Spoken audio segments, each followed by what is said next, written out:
Maharashtra today 24 news सत्य परिस्थितीचा सविस्तर आढावा। अर्धापूरवरून नांदेडकडे येणाऱ्या एका जीपने दुभाजकाला ओलांडून दुसऱ्या बाजूच्या ट्रकला जोरदार धडक दिल्याची घटना घडली आहे। या धडकेत 2 प्रवाशांचा मृत्यू झाला आहे तर 6 प्रवासी जखमी झाले आहेत। जीपमध्ये एकूण 8 प्रवासी होते।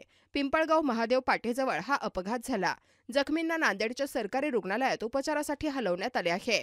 मिळालेल्या माहितीनुसार अपघातग्रस्तांना मदत करणाऱ्यासोबतच काही वाद घातल्याने बराच वेळ वाहतूक विस्कळीत झाली होती। इतका मोठा भीषण अपघात होऊन घटनास्थळी मात्र एकच पोलीस कर्मचारी होता। दरम्यान या अपघाताच्या घटनेचा सीसीटीव्ही व्हिडिओ समोर आला आहे। यामध्ये अपघाताची भीषणता दिसत आहे। वेगाने येणारी कार दुभाजकाला धडकून दुसऱ्या बाजूला असलेल्या ट्रकला जोरदार धडकली आहे। यामध्ये 2 जणांचा मृत्यू झालाय तर 6 जण गंभीर जखमी झाले